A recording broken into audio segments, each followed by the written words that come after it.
when I read in the Gita, the sort of renunciation of the fruits of one's actions, yes, and focus on duty instead, yes, I found myself really relating to that quite a lot. Yes. That this is a powerful way to live, to sort of free one from all sorts of anxieties about the outcomes of one's Yes. actions that are outside of one's control. yes, I don't have to ride the roller coaster of success and failure if I'm Yes. just invested in attending to my duty.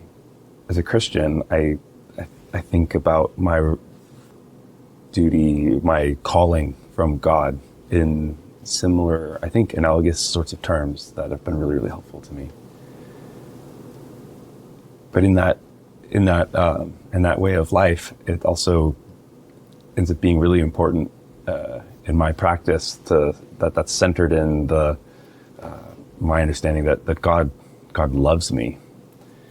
And I wonder, honest question, I'm curious, in your understanding it, does God love us? Is that fullness of God that God has given to us, would it be an appropriate interpretation of that to say that this is evidence that God loves us? I have given some thought to this question because in my own contemplation, those texts, the Upanishad texts that describe, going back to the descriptions of creation and everything coming out of the divine, creation as divine self-multiplication, divine self-expression, because, the Hindu tradition and all of its major interpreters have not, if I had to describe a Hindu theology of creation, it would be creatio ex deus, creation from the divine, not the more traditional creatio ex nihilo.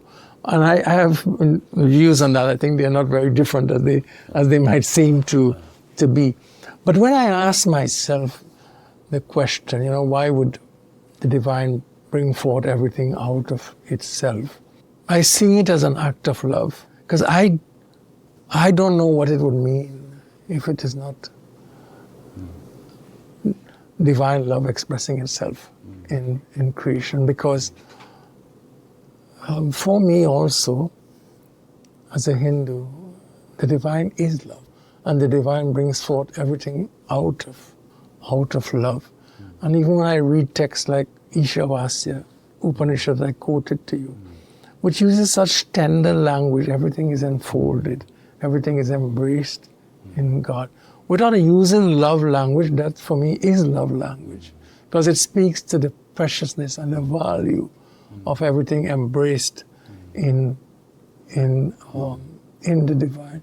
So, and I'm sure perhaps you would not also speak of love as a quality or as an attribute of God, but as the very nature, as the very essence, as the very nature. Whatever we say about God is God. I put it, whatever we say about God is God. So love for me is the very nature of that being. And I can easily say, without contradicting anything fundamental in the Hindu tradition, that when I say that we all exist in God and God exists in all, that we exist in love, and love is at the very heart of the divine exists in us as love. That very goes for me to the very heart of what life's meaning is. So yes, to your question, I can use the language of love to speak about the divine and the world in relation to. I often say, if it is not out of love, we are in deep trouble. If love is not at the very heart of what it means, or what the sacred means, and what we mean to the sacred, and what we mean to each other, our world, if I would use that language, is only going to be saved by love. All the crises that we face fundamentally express a dearth of our ability to love each other. And love alone is our hope.